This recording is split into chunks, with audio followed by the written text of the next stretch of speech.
Welcome back to MOMnation Unscripted. Now, a word from our sponsor. Hello, everyone. This is Ryan Gilliam, Senior Mortgage Banker with Waterstone Mortgage. If you're looking to buy a new home or even refinance a current one, I'm able to help you find the best program and interest rate that fits your specific needs. You could call me anytime directly at phone number 480-635-3035 if you have any mortgage questions or if you're ready to get pre-approved for a new home purchase. Thank you. But tell me about your weekend. So your weekend was way more fun than mine. Yeah, I unplugged. We went Thursday and went over to Williams and went camping. And it was so much fun. The weather was much cooler than here, but still warm enough to where we were like, okay, we need to find shade and, find a little breezy spot. But it was awesome. We got rained on a little bit. And I don't know if you know, but real estate is really busy right now, Katie. I don't know if you're aware of this, but so it was a little bit stressful leaving service area and not knowing what is happening while I'm gone. And I actually had to work until probably after midnight on both Tuesday and Wednesday just to make sure I had everything covered before I left Thursday morning. So it was a little scary coming back on Monday and checking my email to see what I was coming back to. But it was nice to unplug for those 4 days and get away and get out of the heat and spend time with my family and friends. Awesome. And thankfully you have the team. So you have us. So Yeah.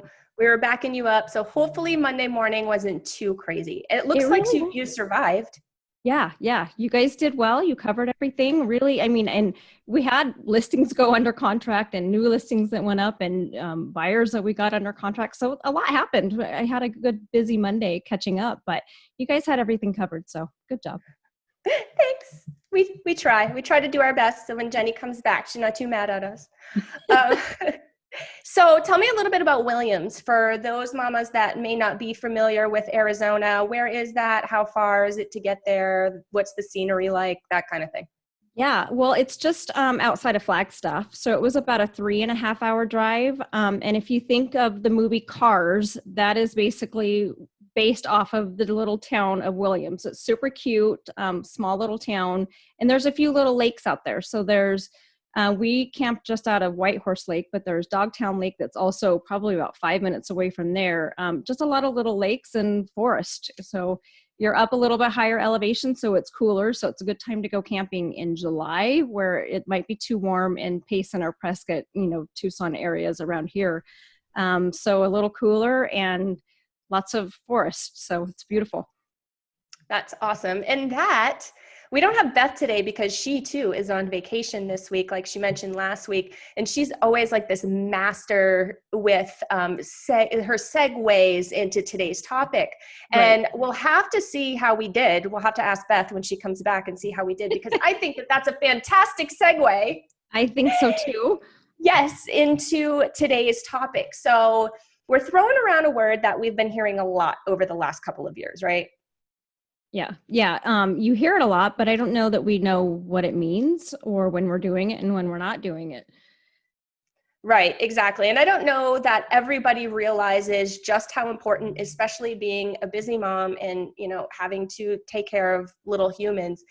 I don't know that everybody really realizes just how important it is to take a step back and to cover. We're going to go over all 8 of these areas and take a step back and actually do these things so what does self-care mean? Let me back up. It's really activities and things that we do, that we engage in on a regular basis that help reduce stress, enhance our well-being, ground us, make us not feel like crazy people all the time, right? Right. Which is and easy. To push aside the mom guilt, right? Because I think that's the biggest obstacle that we all face is we have children and we have our families to take care of, and many of us have jobs as well, and you get this guilt of I shouldn't be putting myself first because that means I'm not taking care of everything else. And so I think that is the biggest obstacle that we all face, is not feeling guilty to take care of ourselves and put ourselves first.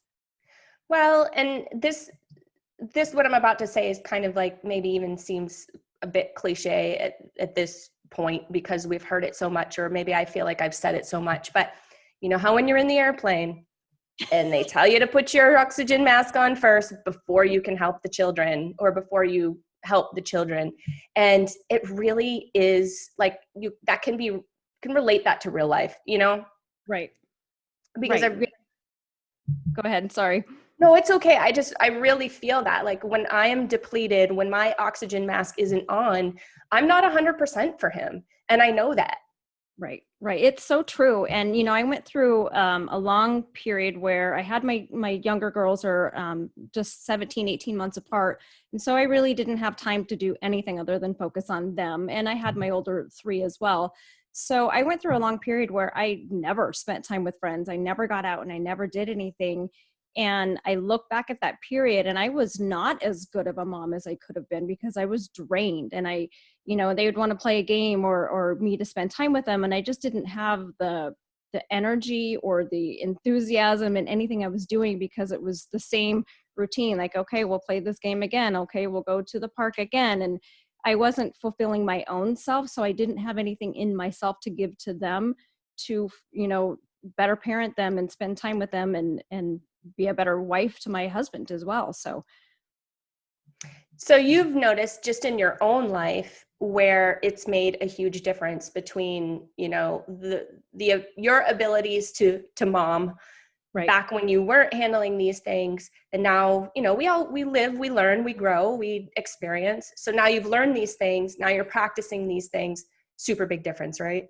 Oh yeah, big difference. And I will never go back. Now that I see the difference and I know what I was missing, and that's the biggest thing. When you're in it and you're giving the things that you want away and you're setting it aside, you don't realize what you're in.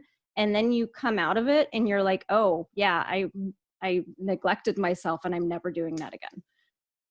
Awesome. And I don't know that everybody in their lifetime goes through that realization. So kudos Absolutely. to you for figuring that out, because well, and I think, for so many years, I think women were looked down upon for having hobbies or going out with friends, or, there was a period even just getting a job or having a career and focusing on that. You were shamed for doing that. And so, generation after generation of that, you unknowingly teach your daughters that you're supposed to set your own self aside to raise your family. And you don't know any better. You think that's normal. That's what you're supposed to do. So you feel guilty, ever doing anything for yourself. So I just think it's been taught to us for so many generations. So it's time to break out of that cycle and put ourselves first and grow.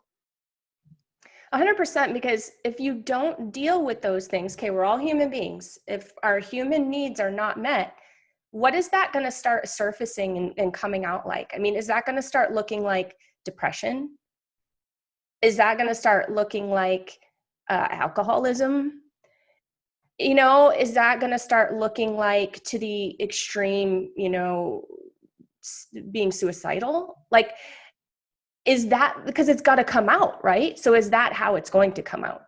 It's so true. And if you think again about teaching your kids patterns, they're seeing mom who has to self-medicate, drinking, or maybe it's over-the-counter prescription pills, or, who knows what it is. But if you are not happy, you're going to not be the best version of yourself. And you're teaching your kids that that's normal. That's the normal way to be. So again, we're passing that down generation after generation of here's what normal is. Mm-hmm. So again, another cycle to break, because I certainly don't want my kids to be unhappy and, drinking just to get through the day. Mm-hmm. Absolutely. And those are very, very unhealthy things for sure. So let's talk about the 8. And I was thinking we could kind of go through all 8 of them, maybe talk a little bit about what that looks like for us in our lives. I think I do all of these. I'm looking at them now and I'm like, well, I'm probably going to learn something today too. So here we go. But the first one being physical self-care. Like, we get it. I feel like that's an obvious one that people probably know. Okay, duh, exercise. We know that that's healthy for us, right? So maybe not as uncommon for people to fulfill that one, but how many of us wake up and we're feeling a little tired, we're a little grouchy, I think I'm going to skip that workout today because I just don't really feel up to it. And then that becomes our daily routine. The next day, we don't really feel up to it again, feeling kind of, dragging today. I think I'm just going to put some sweats on and watch TV today. How many of us get into that cycle? Because I feel like that's also a common thing. And it's hard to break. It is. I struggle with it. I can talk myself out of a workout better than anything else. Oh, work is so busy. I've got, my phone's going crazy with emails and texts from, the team coming in and things I need to do. And it's really easy to say, I don't have time for this workout. But when you think about a quick little workout, you could do some good working out in under 30 minutes. You really don't need that much time. I spend that much time just scrolling through Facebook doing nothing, just wasting time.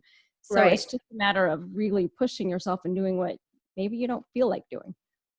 Right. And there are some different tips and tricks of incorporating more physical activity into your day, even if you don't have a whole lot of time. But what you said is really important, because I feel like physical activity, and I'm no scientist or doctor, but I'm pretty sure this is true, it impacts your sleep pattern. Mm-hmm. So maybe you're not sleeping as well because your body's not getting what it's human. It needs this. Right.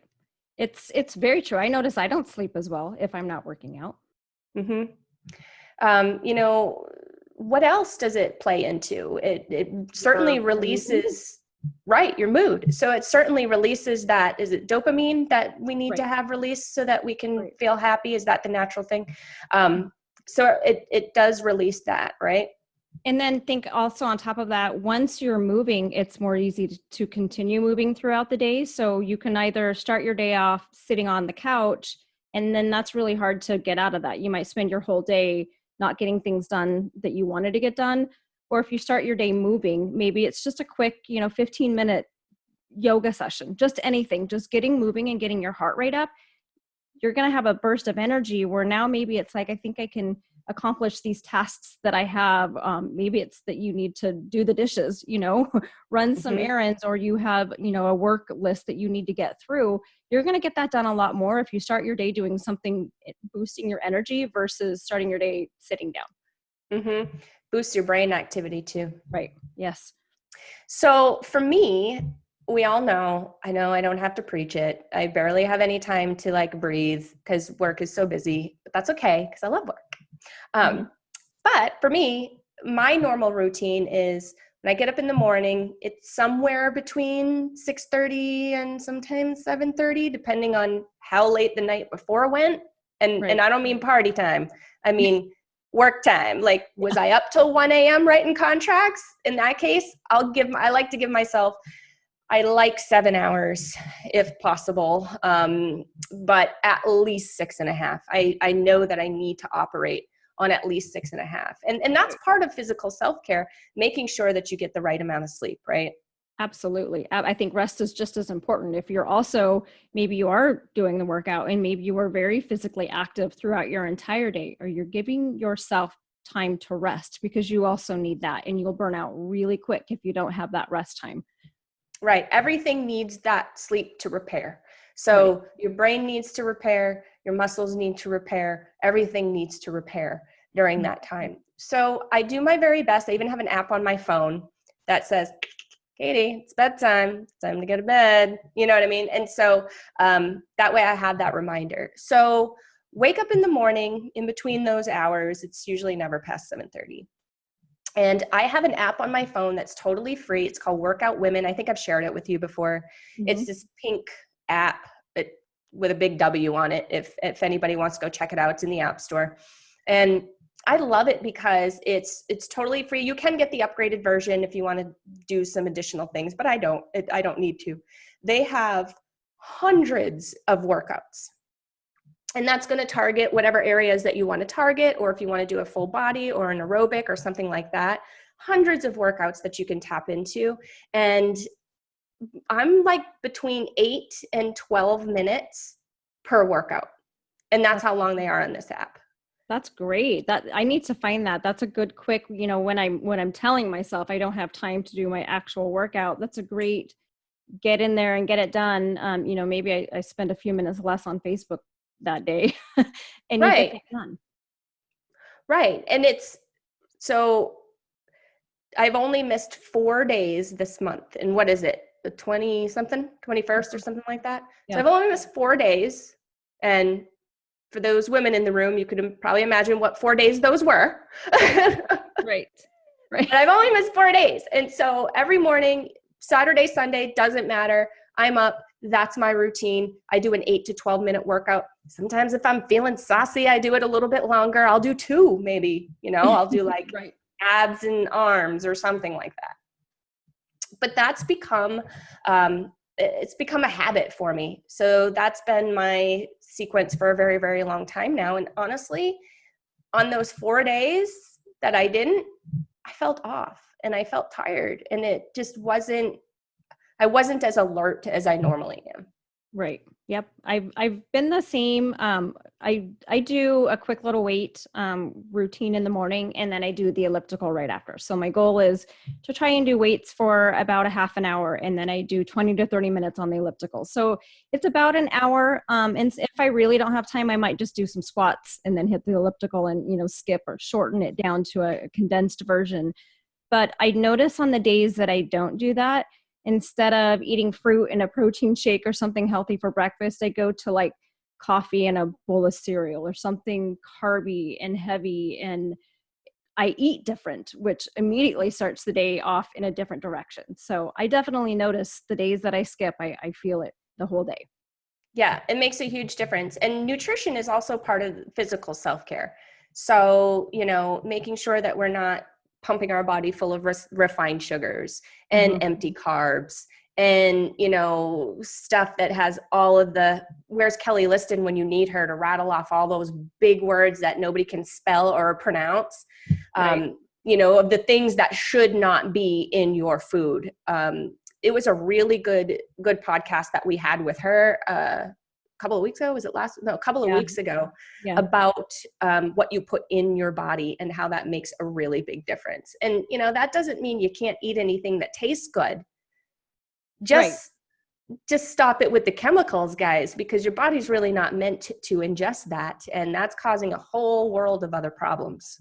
It really does. And what so many people don't realize is you've trained your body to rely on you feeding it those things, whether it be sugar or, caffeine or the food coloring. Your body gets used to that. And as you said, it may not taste as good, but that's because we've taught our body to crave those things. So eating healthier, it might be hard for the first couple of weeks if you really sit down and look at the ingredients in your food and you say, you know what, I think I'm going to cut this out.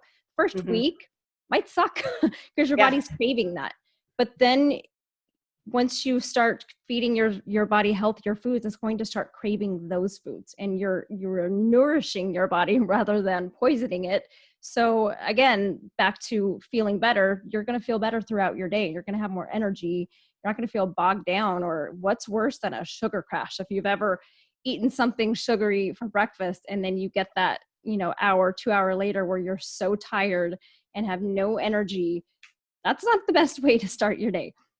Exactly. Now, that also feeds into, well, I'm probably a little bit snappier with my kids because I have all this going on. Well, I'm probably a little bit cloudy, so I'm like not remembering the stuff I need to remember so that I can be effective and efficient when I do have time to get the things done that I need to get done. So it's really playing into all of these things. And I think a lot of people kind of overlook that, and they're like, no, I'm just going to grab the pizza. I'm just going to grab the McDonald's. It's cool. It's okay. It's food, right? I mean, I don't have time, so I'm going to eat this food because I have so much stuff I want to get done. But then guess what? You don't have the energy to get the stuff done. So now you're grouchy. You're snapping at your kids, and you maybe don't get your stuff done because you just crash. You don't have the energy. You don't have the focus or the drive. Right.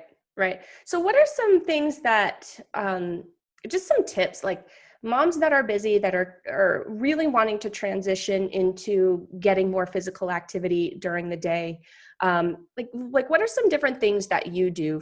For me, seeing my kid is important to me. So I'll do active things with him. So maybe we're doing a dance party, like a simple 15-minute dance party, man, I break a sweat. In fact, I'm sweating just thinking about it right now. I'm like, I gotta get this sweatshirt off. But like a simple 15-minute dance party, they have a blast. You're spending some time with them. You're getting a little bit of aerobic activity. You know, for those of us who have access to a pool, whether that be your community pool or, I don't know, are city pools even open yet? I don't think they are. I think that the city pools are not, but I think some of the HOA pools are. So I think it just depends on your community.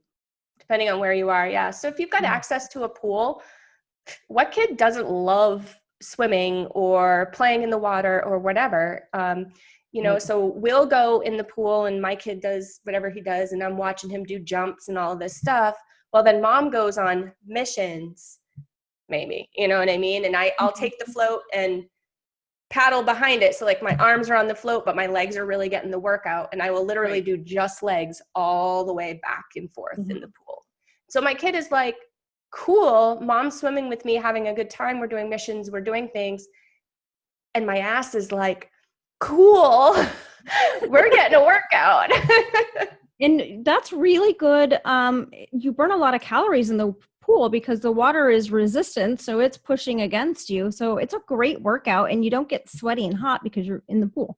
It's a win-win. Right.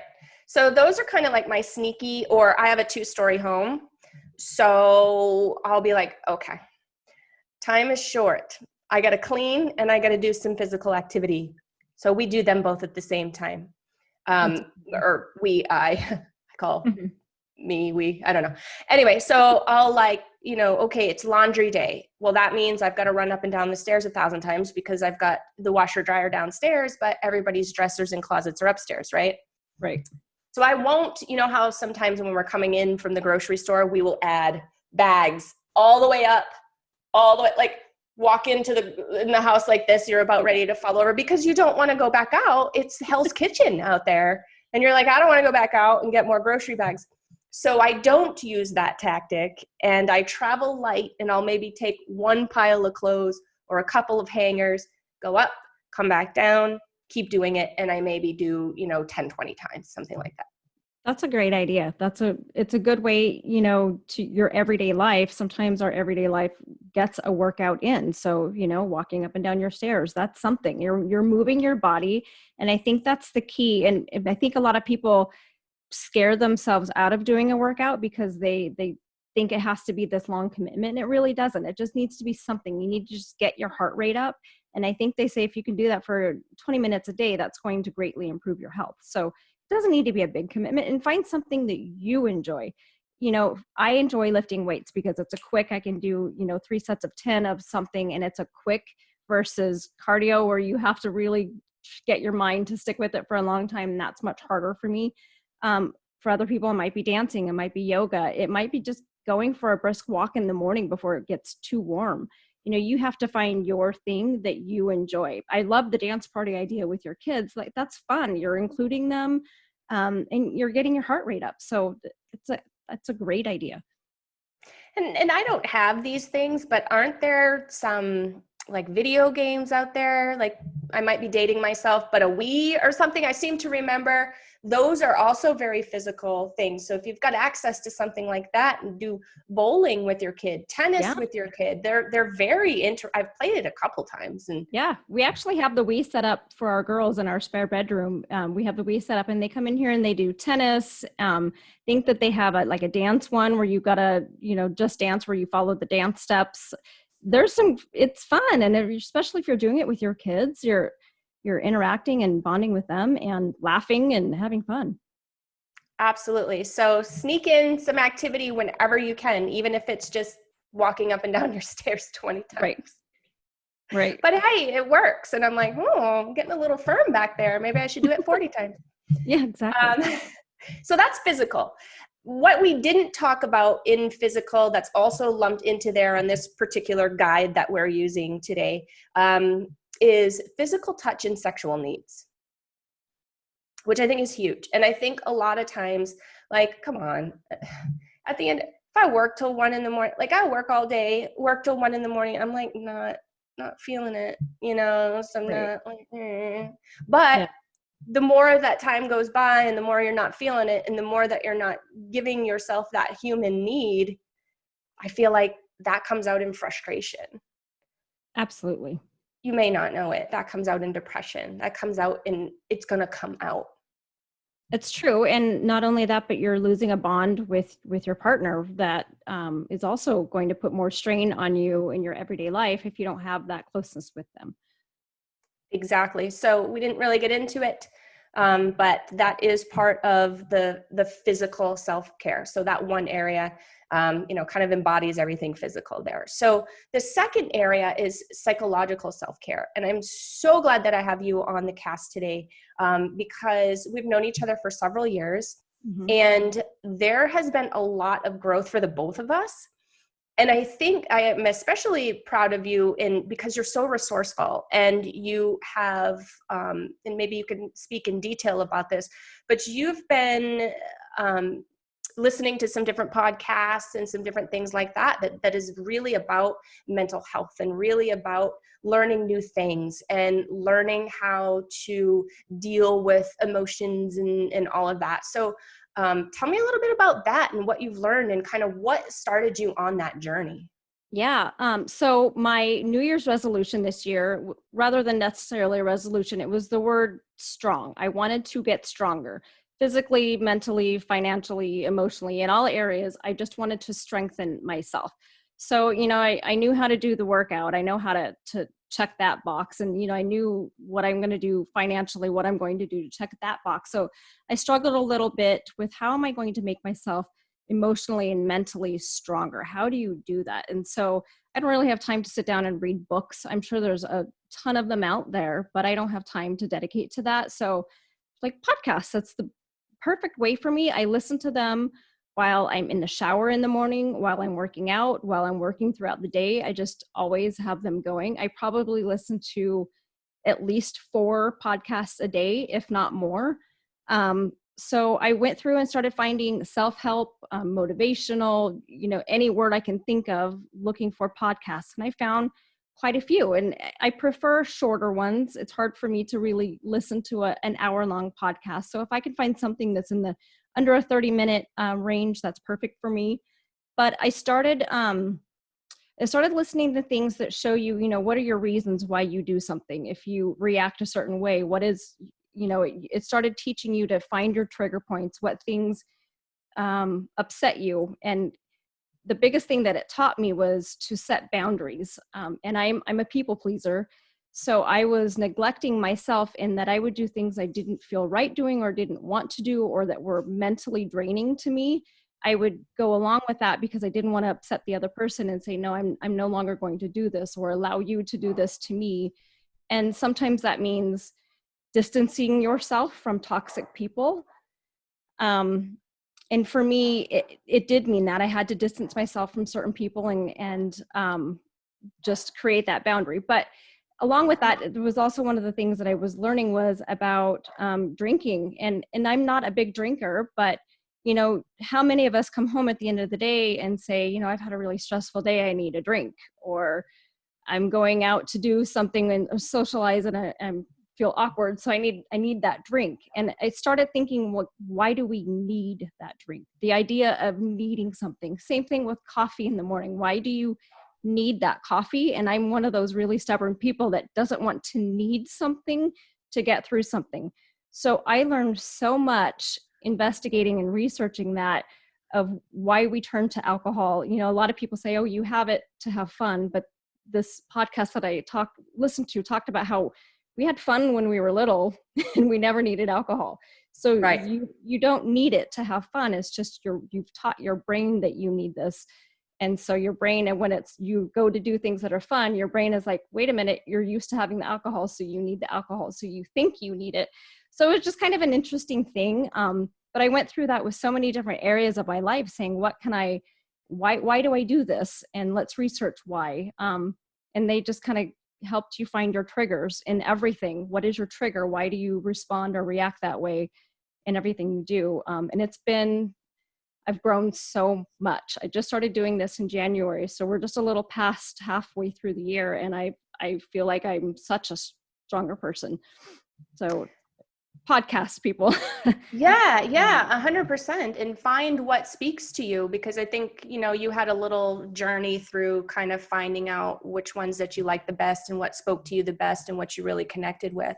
Right. And I feel like it's so important too, because then it helps you react differently in a more constructive manner. So these days, like, shit's crazy out there, right? As far as social media, and people are just really angry about a whole variety of things. And sometimes that can be really difficult to deal with if you don't have the right tools.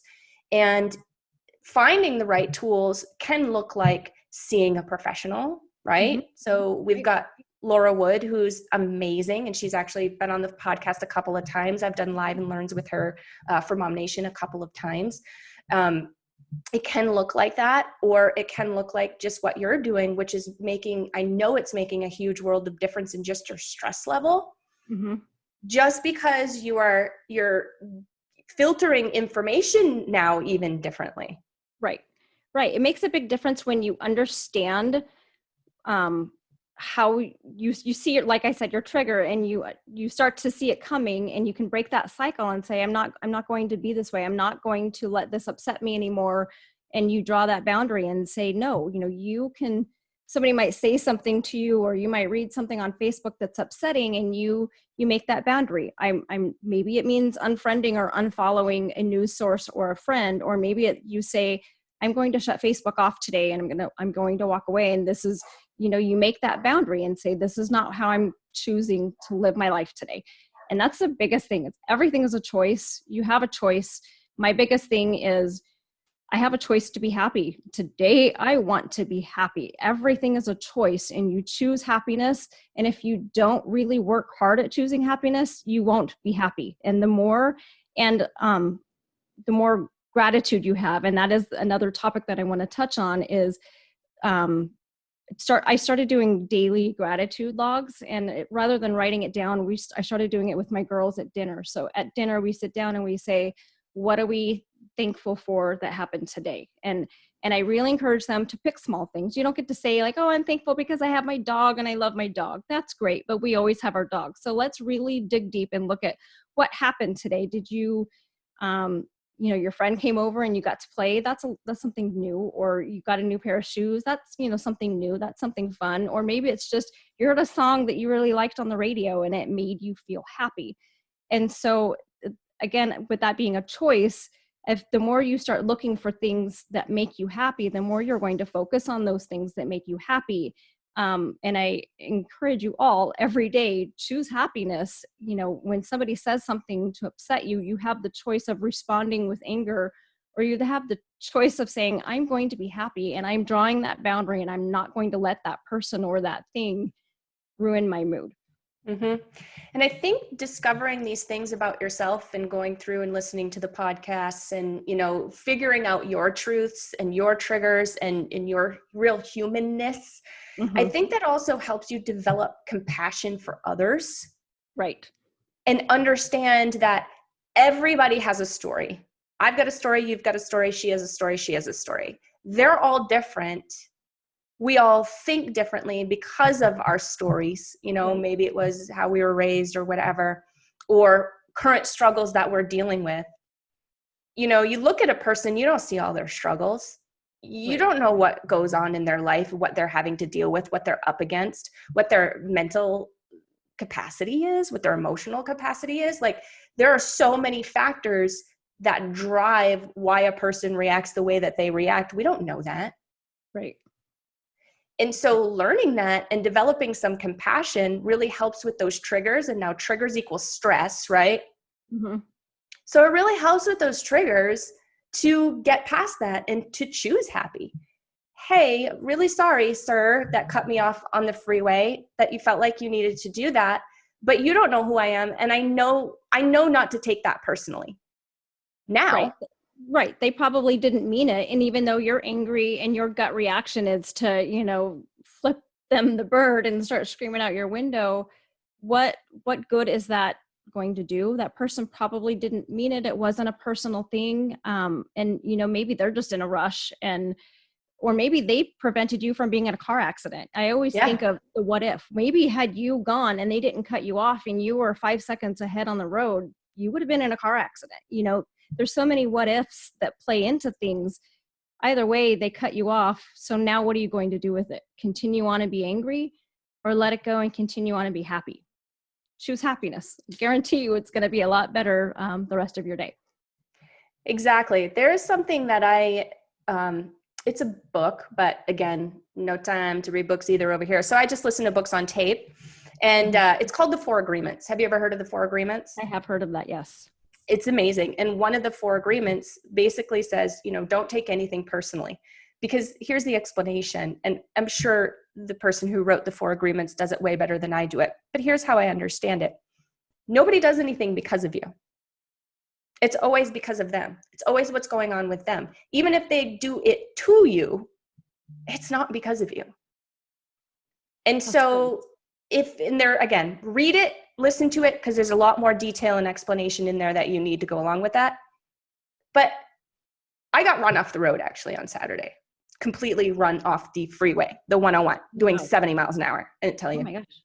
Yeah, it was a little bit scary. And I ended up catching up with the gentleman because we were going the same way, not because I was chasing him, because that'll get you killed these days. Yeah. So we don't do that. No road rage over here, outwardly anyway. So I got to the stoplight and I pulled up next to him and I was like, I'm gonna see who this guy is. And it was this huge lifted truck, like this big Super Duty, like a story higher than my car. You know what I mean? Right. And he was this cute little old man, Oh my gosh. smoking a cigarette, which he probably shouldn't have been doing. But I'm like thinking to myself, maybe he dropped the cherry on his pants. Like, I don't know. And didn't see me because he's so much higher and he's kind of a teeny weeny older guy. Right. Maybe he just didn't see me whatsoever. Mm-hmm. So I could have handled that a lot differently and caused a lot more stress for myself, potential danger for myself, and then more stress for that poor little old man. Like, I'm sure he didn't mean to run me off the road. Sure. Right. It was a merge situation, and he just merged and I was in front. I'm like, what? Yeah. So he probably didn't see you at all. And it wasn't personal, but it could have really ruined your day had you let that get into you and mess with you. exactly. So moral of the story, even if you are a busy mama, find podcasts that speak to this kind of stuff that you connect with, talk to other people. Maybe you have friends and you really admire their life, or you really admire how they handle things and how they carry themselves. There's probably a reason. Talk with them. I mean, people, especially in that headspace, like happy people are very willing to share. Oh yeah, definitely. So we actually wrapped up two self-care areas in one there. Look how good we are. So we did psychological self-care and emotional self-care. I kind of feel like they're both pretty hand in hand. Yeah, agree. But the next one is one that, again, I'm really excited to have you on for, because the next one is social self-care. Yeah, and that's such a big that's one. huge for you. Yeah. Yeah. And I didn't know that was an area. Like, honestly, because we're different. You're more social than I am. I can go through my day, and of course I got to talk to my girls, my main girls, right? But right. I can go through my day, my week, my month, and be like, oh, I never went and hung out with my friends this month. Right. And it has passed me by. And what I don't realize is that I usually figure that out after I've had a fight with Matt, or like it came out. Right? But I didn't realize it. Right. We need that to stay balanced, right? You need time away from your spouse, time away from your kids. And I know when I don't get it, especially now with our kids home all the time, they don't go to school. And probably a lot of you have your kids home over the summer where they would normally be in like a summer camp or doing some sort of activity. They're home. So we get no break. So now more than ever, I feel it where I can say, it's been 2 weeks. I need to go see my friends. I have to do it. I can no longer, I'm snapping at my kids. I'm snapping at my husband. I'm not getting housework done because it drains me. And which this is interesting though, because I'm actually an introvert. So I don't get my energy by being out. If I'm actually too social, that also drains me because I need my alone time, which again, I'm not getting alone time though, because my kids are always here. So that's also, Right. my energy levels are a little down. But I need my friend time, and I need to have physical, like I need to give them a hug. I need to be there with them, exchanging laughs and eye contact. I need that, or I get really down. Mm-hmm. It's definitely a big thing. We're energetic beings, right? Right. And so we feed off of energy. And when there's a larger group, well, I know we have to be careful these days, but back in Right. the olden days when life was normal, Right. when there's a large group and everybody's laughing and getting to know each other and connecting and, all of that, like that is soul food right there. It totally is. And just like you said, yeah, we don't get to do that, like we did back in the day. I miss our happy hours and our karaoke's and things that we got to do through the group, and you meet new people and make amazing connections. And gosh, there's no better feeling than that. So I definitely am missing that. And we, for the longest time, didn't go out, and I didn't see any of you guys. Well, we actually did, we played bingo through Zoom. So, or not Yes. bingo, Yahtzee. Yahtzee. We did Yahtzee through Zoom. So we at least got some, we did our best. We did what we could and what was safe to do.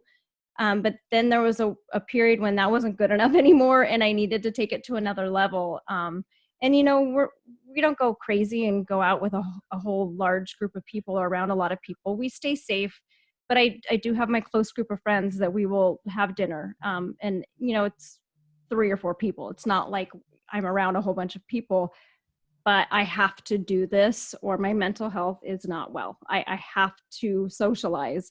And so do my kids. My girls are very, very, very shy. And if I let them just stay home with just the 2 of them, and it's lucky my 2 younger girls are 18 months apart, so they have each other and they're interested in the same things. But because they've always had each other growing up, they don't have this need to socialize with other people. So I have to kind of force it on them. You need to go, and you need to not just have each other, or they won't talk to other people. And it gets, when they go to school, the teacher will literally had to pry Ava off of my legs screaming and crying because she gets herself so afraid to go be around other people. So I think, long story short, is that you can work up a social anxiety if you don't get yourself out there and start seeing other people. You get used to being home, you get used to being away from people and not interacting, and that's unhealthy. So I think part of self-care is putting yourself out there, and seeing people, being around friends. That doesn't mean you have to be around a lot of people. Maybe it's your mom, maybe it's your cousin, maybe you have a best friend that you go and you see, but you need to have that. I agree. And I think, yes, I can't wait for life to get back to normal so we can just do what we want. But we do have the ability to connect online, and we do have the ability to connect through MOMnation. So if you're hearing this and you're not in the group and you're a local mom in AZ, join the group, because you really can find, there's a lot of interaction there.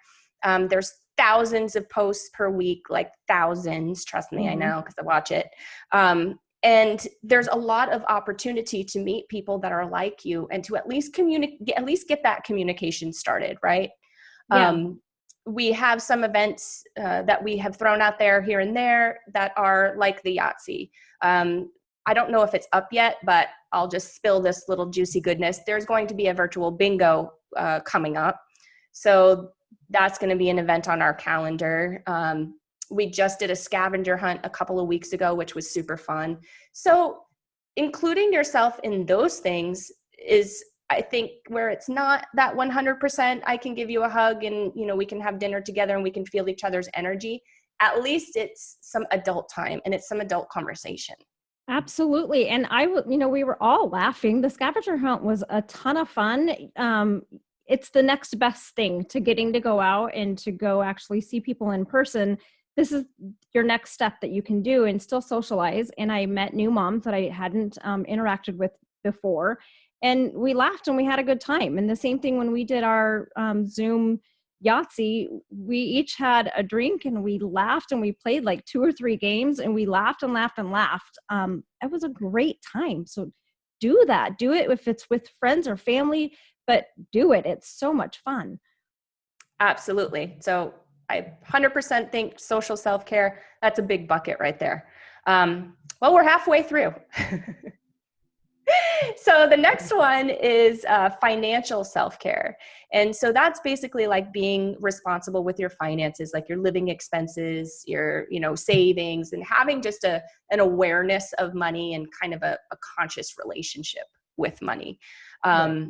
I feel like that's a big thing. We see a lot of posts in the group about this topic and about, I got to figure out how to get on a budget, or how do you ladies handle finances between, husband and wife? Do you share? Do you not? Like, what's going on? Right. We see a lot of posts like that.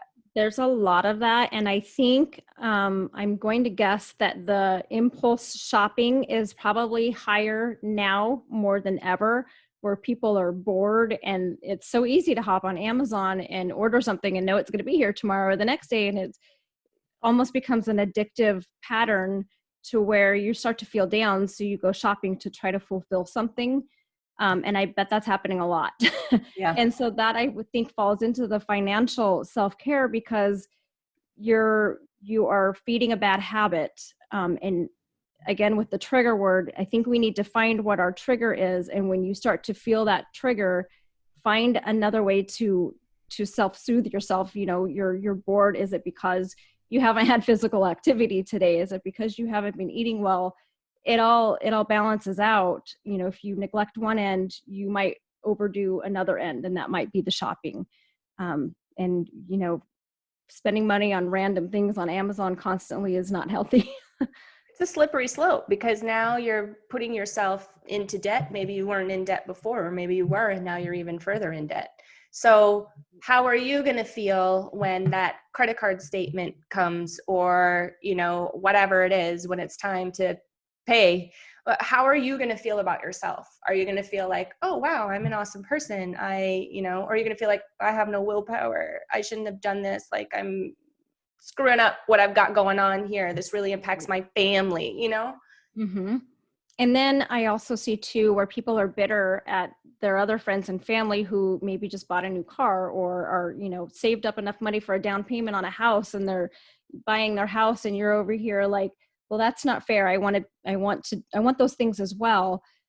But we don't sit down and we don't look at the everyday spending that we do.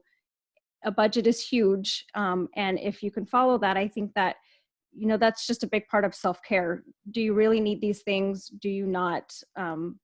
Self-control, impulse, control your impulse shopping. It's really big. I agree. And a budget is huge. I totally agree with that. I actually have a copy of a budget it's just a generic regular budget that you kind of input your stuff into. If anybody wants a copy of that, I'm happy to share that. And in the group, over the course of even the last 6 to 8 months, we've run challenges on finding more money. Mm-hmm. And this is not just, flipping up the couch cushions to see if there are coins under there, even though that is one of the things. But it's not just that. It's not just stuff like that. Like, there are some juicier ways of finding more money in your life. Yeah, I was really fascinated by that challenge. It was a good one. It really was. And it really opens up your eyes a little bit. And I feel like once your eyes are open, then you can experience more opportunities, because you can actually see them. You actually know that they exist. Right. We did a challenge beginning of June, I think it was, for increasing your credit score. Mm-hmm. That's a big giant deal. Right. How many people are stressed out and they're feeling less than because they were stupid as teenagers and haven't been able to get out from underneath that and really screwed up their credit. Like, these are things that it's that you can access, and it's not just what we provide. There's a whole bunch of information out there that you can access for free. These are things that you can, little by little, bit by bit, incorporate into your life and make that situation better, even if your income doesn't change. There are things that you can do. Right. And you have to live within your means. So whatever your income is, that is the lifestyle that you live. Some people may have extra things. They may have, a rental house somewhere, or a boat that they're taking out, or, you are traveling more. that is within their means, and that doesn't mean that you should be doing those things as well. And not only what your means are, but what are your goals? Maybe those people don't have the same goals as you. Maybe they're not trying to save up to buy a house or upgrade their car. You have to live within your means and your goals and what you want your future to be. I 100% agree, because who did we have on? Was it one of the attorneys, or was it might have been the couples counselor I'm thinking of. But money is a really huge reason that couples fight. Yeah. And is like a big giant reason that people get divorced. Absolutely. I can't imagine. Phil and I are fairly similar in our money habits, although he is much more conservative than I am. But I can't imagine, having one person who is a big spender and another person who is a big saver. I don't know how you could be compatible or try to coincide with each other and live without fighting and constantly butting heads, because very different lifestyles that you're going to live and stress levels. You have to find your balance, I guess. But I can see where that would cause divorce and cause fighting and need counseling to try to figure out how to get through that. Absolutely. So keeping your finances healthy is another area of self-care, one of the 8. And honestly, if you would have asked me before we kind of dug up some information for this show, if you would have asked me, I would have never said financial on there. Like, that wouldn't have been part of my list. I wouldn't have thought of it either, but it makes sense. If you are struggling financially, you're not really taking care of yourself. If you're spending money on things that you can't afford or don't need, or you're trying to keep up with the Joneses, that's not healthy, and that's not taking good care of yourself. 100%. Next one is spiritual self-care. Tell me a little bit about how you address spiritual self-care personally for you.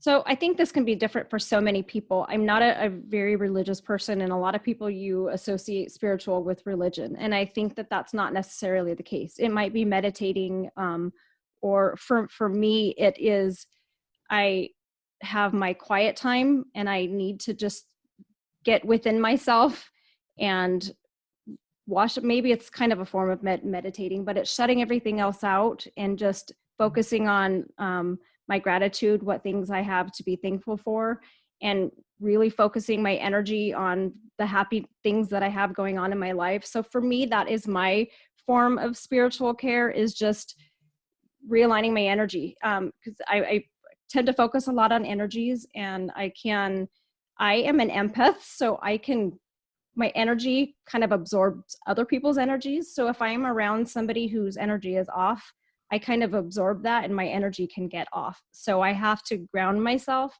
sit down and just shut everything else out and feel the silence and get my energy back to where I need it to be. So that's my form of spiritual care. I know that can look different for so many people. So absolutely. Meditation is giant. That is giant for me also. As you know, you and I kind of share that same feeling. I'm not very religious as well, even though I was born and raised Catholic from back east, French Canadian family. Yep, right. That's me.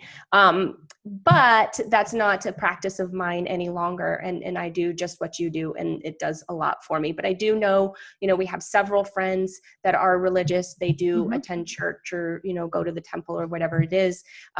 Do that. Go be with your people. When you are there with your people, I'm getting the chills. Feel the energy that's there. Don't worry about your house being a mess. Don't worry about work. Don't worry about those things.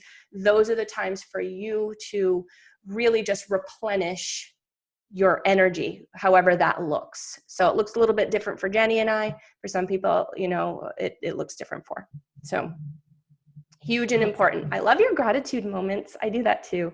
And I love that you do it with your kids. That's really cool. Well, and I wanted to make it a daily routine for them, hoping if I start it young, it becomes something that they just do naturally. And, the whole idea behind that is you want to get to the point where you don't have to think about it anymore. You're just naturally, I read it or heard it in a podcast, and she was saying she would force herself to write down this list, and she would find herself struggling to come up with like her 5 things. What am I thankful for that happened today? So the next day she would find herself like, okay, I need to start focusing on what things that I'm thankful for so I can have my 5 things at the end of the day.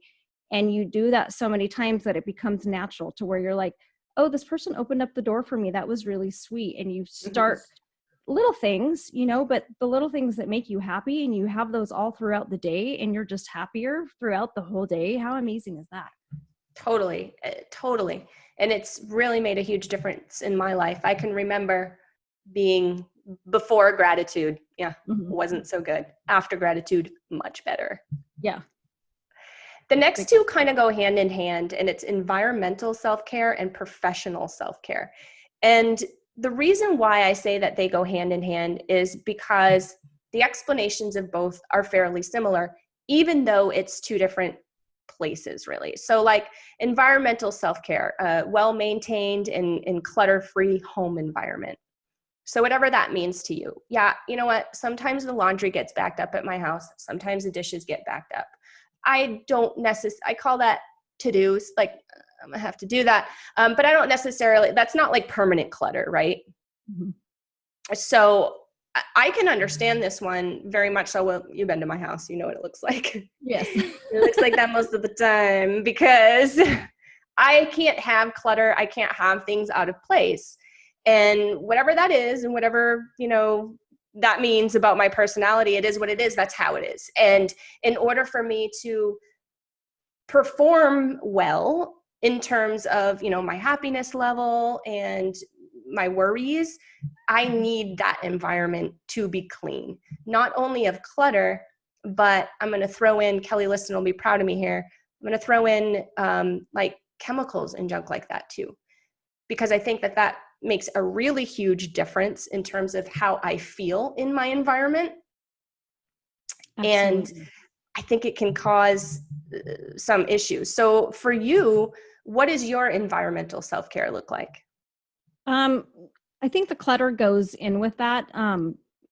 If I have stuff sitting out on my island or wherever I'm choosing to be at the time, whatever room I'm in, and I start seeing things, I get a little OCD about things. So if my pictures aren't aligned right and they're crooked, and rather than relaxing, I'm going to focus on those pictures not aligned, and it's going to drive me crazy. So rather than sitting there and not being able to relax, just get up and go fix the pictures really quick, and now it's over with, and you can just let it go out of your mind.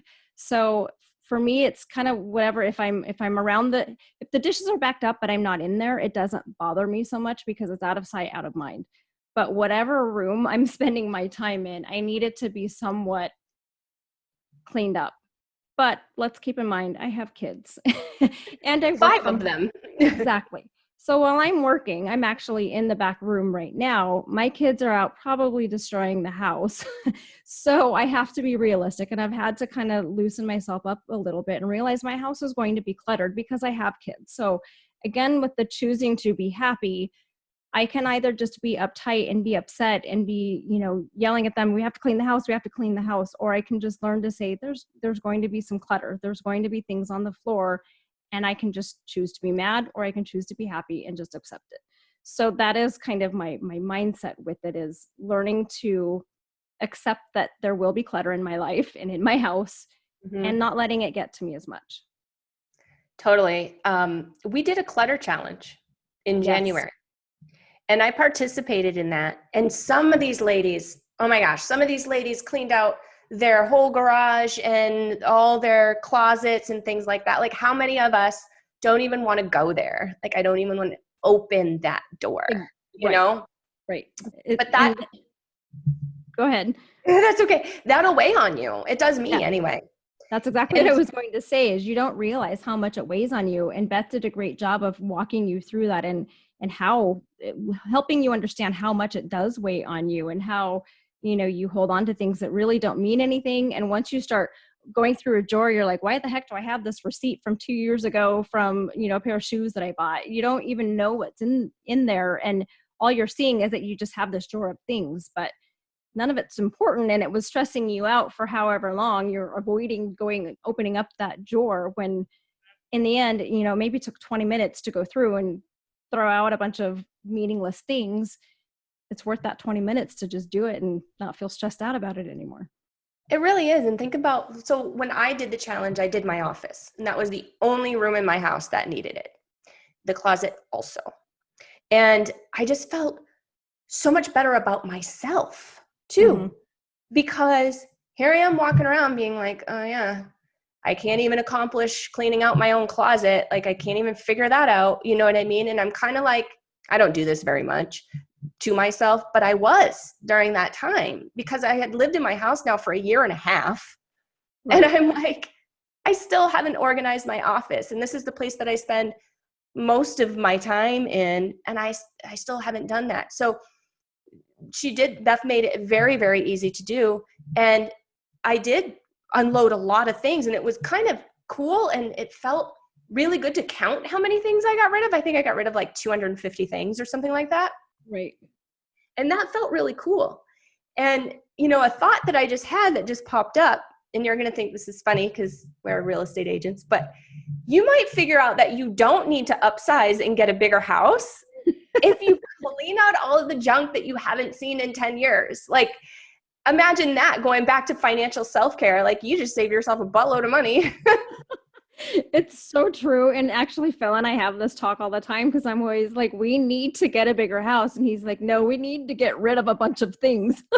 And, both of us are right. We do need a bigger house, but we do need to get rid of things. So, yeah.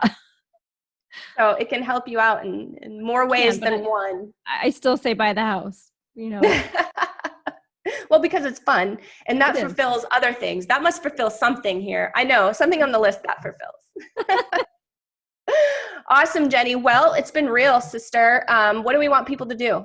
Go to iTunes, like or subscribe and download our episodes and rate us with 5 stars. Right. Because no, you're doing pretty good. If you don't like us yet, you will eventually. So keep listening, and you are going to feel that we are worthy of a 5-star review. And we want you to do that, please, because obviously we want this information shared with as many mamas as you think it can help. And we have a little project in the works. And at some point in the future, we're not sure exactly when, but I'm sure those juicy details will come out before you know it. We are looking to create what's called a MOMmune, and that is for single moms, like Jeni once was, that are transitioning into single motherhood. So they had a situation maybe with their spouse. It could be a variety of things. It could be an abusive relationship that they're escaping, or, a whole bunch of other things can happen that can create a situation where a mom might have to move into single motherhood. So because I was raised by a single mom that I know would have loved to have this type of situation, it's really big for me, especially, it's just on my heart and mind to create this. And I know that it is for you too, Jeni.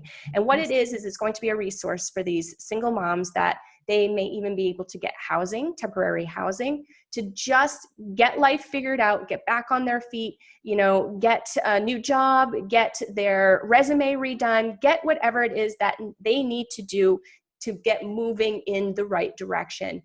Maybe a little bit of help with childcare while they figure that out. Maybe there's an addiction there that we need to deal with and we need to get some help for. Maybe there is, a mental health situation that we need to help them with. So all of these things wrapped up into one little place is really our dream and our goal. So please, please, please, everybody share this podcast with whomever you think it might appeal to and it might connect with, or they might connect with it. We'd really appreciate it. Well said. You covered it all. All right, Jeni. See you later. Bye. Bye.